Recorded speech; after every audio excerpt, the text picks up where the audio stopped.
ছাত্র রাজনীতি বন্ধ ইস্যুতে বিভিন্ন সংগঠন ও শিক্ষার্থীদের সঙ্গে বৈঠকে বসতে যাচ্ছে ঢাকা বিশ্ববিদ্যালয় প্রশাসন। বৈঠক শুরু হবে বেলা ৩টায়।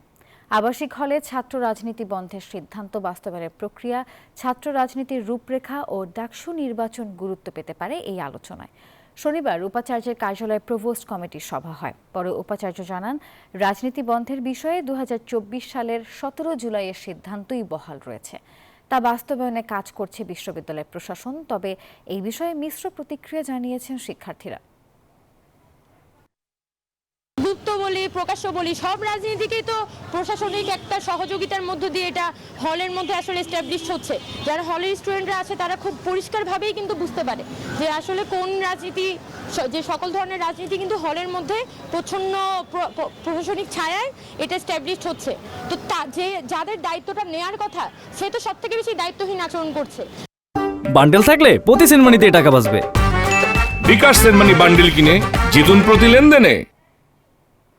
দর্শক, ঢাকা বিশ্ববিদ্যালয়ে রয়েছেন আমাদের সহকর্মী মাসুদ সুমন। আরও খবর জানতে যুক্ত হব তার সঙ্গে।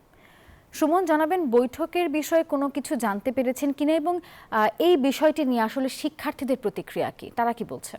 ধন্যবাদ। দুপুর ৩টায় এই বৈঠকটি অনুষ্ঠিত হবে এমনটি জেনেছি। প্রশাসনের সাথে রাজনৈতিক দল এবং সাধারণ শিক্ষার্থীদের সাথে এই বৈঠকটি হবে এবং এই বৈঠক ঘিরে শিক্ষার্থীরা এবং রাজনৈতিক দলের যে নেতাকর্মীরা রয়েছেন তারা এরই মধ্যে ডাকসুর সামনে অনেকেই আসছেন এবং সার্বিক পরিস্থিতি যদি আমি আপনাদের বলি, 18 তারিখ 18টি হলে ছাত্রদলের কমিটি দেওয়ার পর যে উত্তপ্ত পরিবেশ তৈরি হয়েছিল ক্যাম্পাস জুড়ে, সেটি কিন্তু এখন অনেকটাই শিথিল হয়েছে।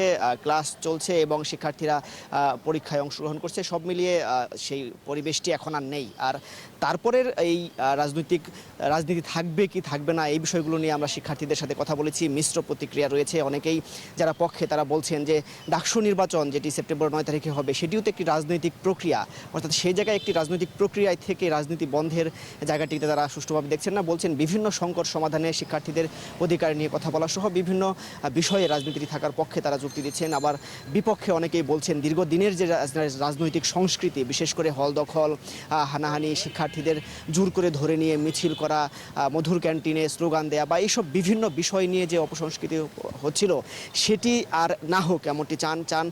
যদি রাজনীতি থাকে তাহলে একটি নীতিমালায় আনার দাবি জানাচ্ছেন। বলছেন একটি নীতিমালা থাকবে, সেখানে শিক্ষার্থীরা যেসব রাজনৈতিক দলগুলো থাকবে তারা কি কাজ করতে পারবে সেটি একটি নীতিমালা থাকবে এবং শিক্ষকদের কার্যক্রম নিয়েও অনেকেই প্রশ্ন তুলছেন। বলছেন বিভিন্ন রাজনৈতিক দল ধারা তারা প্রভাবিত হয়ে বিভিন্নভাবে বিভিন্ন কার্যক্রম করছেন, সেখানেও একটি নীতিমালা দরকার।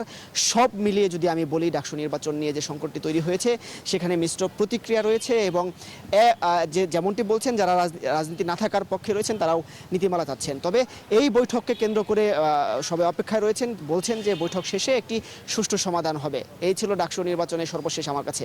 নাফিসা।